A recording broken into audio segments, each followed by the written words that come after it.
and welcome to my channel where I make dishes inspired by some of my favorite video game characters. Today's dish is inspired by Kotone Shiomi, or the female protagonist, from Persona 3 Portable. Persona 3 Portable was actually the first way that I played through Persona 3, which I know is not really known as the gold standard experience for the game, but I could not pass up getting to play as a female protagonist in a Persona game. I love the character designs in general of the Persona series, but have found myself to be extremely attached to the design of Kotone.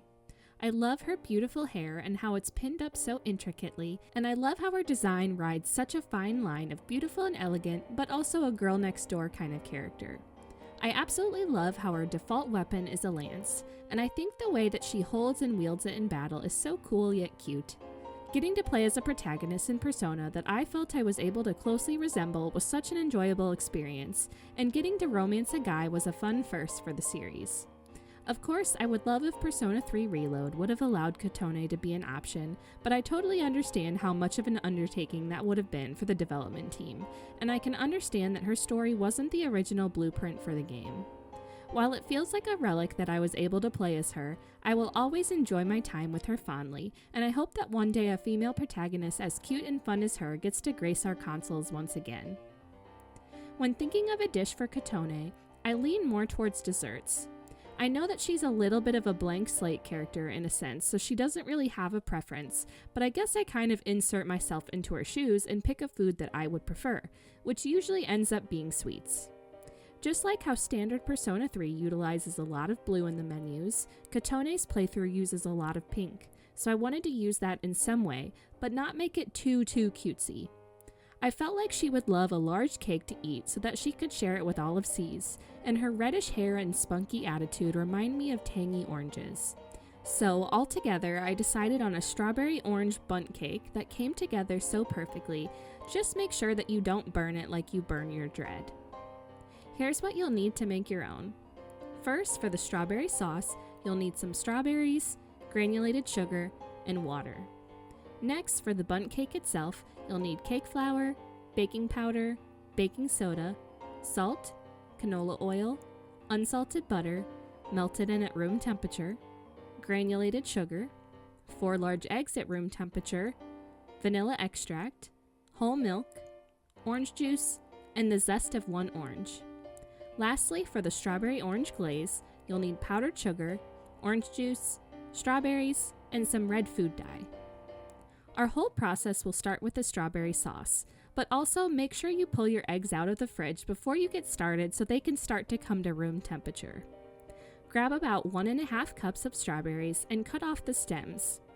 Chop the strawberries into slightly smaller chunks, but you don't need to be super specific with the size of the cuts.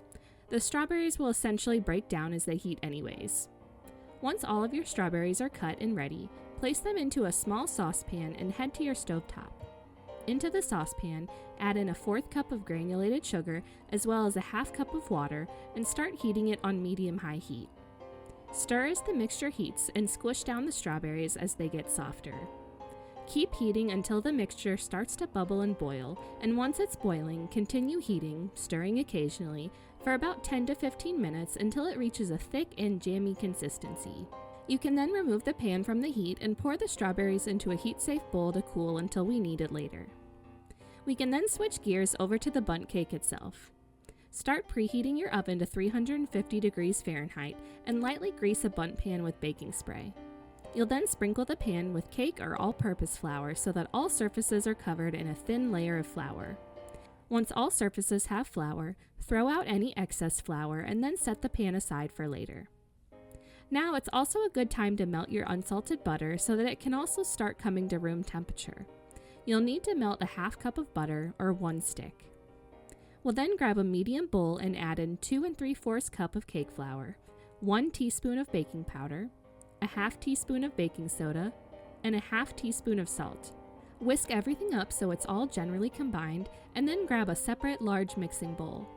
Into this large bowl, we'll add in a little less than 3/4 cup of canola oil, our room temperature melted butter, and 1 cup of granulated sugar. Whisk these 3 ingredients until well combined, and then we'll add in our 4 room temp eggs and 2 teaspoons of vanilla extract. Again, whisk everything until the mixture becomes nice and smooth. Return to the bowl of the flour mixture and add about half of the flour into our large mixing bowl. Go ahead and whisk until it's almost combined, then you'll pour in a heaping 1/3 cup of whole milk, a little less than 2/3 cup of orange juice, and the zest of 1 orange. Mix it all up again until just combined, and then add in the rest of the flour mixture. Like with most cake batters, we want to mix everything until it's just combined and there are no large flour clumps, but make sure not to overmix so the cake texture isn't too dense. The cake batter is all ready for pouring, so you'll pour about half of it into your prepared Bundt pan, then spoon your strawberry sauce on top, and then pour the rest of your cake batter over it. Use a butter knife to mix and swirl the batter and sauce together, and then we're all ready to slide the cake into the oven. The cake will bake for around 45 to 50 minutes until a toothpick inserted into the center comes out clean, and once it's all done, you'll remove the cake from the oven and set it onto a wire rack to cool. Let it cool for 20 minutes within the Bundt pan first, as it'll be a little too hot to handle and remove at first. After 20 minutes, use a knife or your hands to gently pull at the edges of the cake so they start to loosen from the pan. Once you've loosened all surfaces to the best of your ability, place a wire rack on top of the cake, then flip it upside down. Gravity should help pull the cake out of the pan, but if it doesn't, you can gently tap the pan to help loosen it some more. Bundt cakes are pretty notorious for not always coming out perfectly, as some of the cake and sauce may get slightly stuck to the pan. But even if some comes off, don't worry, you can just pull those pieces gently from the pan and put it back on top of the cake. The cake will still be delicious no matter what, even if it's not perfect like Mitsuru Kirijo. Now that the cake is free from the pan, let it cool completely, and as it does, make your strawberry orange glaze. Grab a small mixing bowl and add in 2 cups of powdered sugar, 2 tablespoons of orange juice, 2 tablespoons of finely chopped strawberries, and about 1 drop of red food dye. Mix everything up with a whisk until it's all combined and the glaze is nice and smooth. If it's a little too thick for your liking, feel free to add a splash or 2 more of orange juice to help thin the consistency. We can then finish off the process by drizzling our glaze over the top of the cake. Since there is some food dye in the glaze, be careful that as you drizzle, you're not letting any of it get onto anything that may stain. Once your cake is beautifully glazed, feel free to decorate in any way you like, such as with fruit or orange zest, and with that, you're ready to dig in. Strawberries are one of my top 5 flavors, so this cake was right up my wheelhouse, and it did not disappoint. There's so much beautiful flavor inside, but it's not too strong or overwhelming. The mix of tangy orange and sweet strawberry is such a beautiful match, and you get this beautiful pairing in both the cake and the glaze, so there's plenty to go around. The cake itself is wonderfully fluffy and moist, and the strawberry sauce swirled throughout is to die for. The glaze on top adds that last little bit of delicate sweetness and also adds so much fun color and appeal to the cake. Kotone isn't one to put herself above others' wants or needs, but she'd love to indulge herself in a slice or 2 of this cake.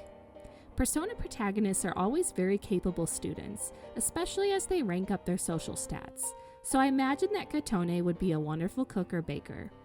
She would love this mix of flavors so much, and all the members of C's would start salivating once they smelled this cake baking in the oven of the dorm's kitchen.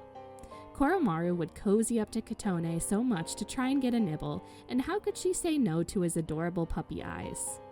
She'd absolutely love to share with her teammates and might even bring some to school so that some of her social link pals could try. Everyone is already so impressed and enamored by you, and this would be just one more thing to add to the list for everyone to respect you even more.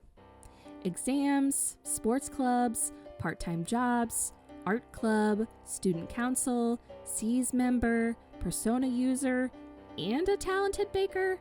What can't she do? The recipe card is in the video description if you'd like a more quick and concise version to give it a try.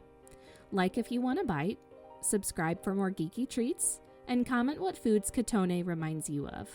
Thanks for following along.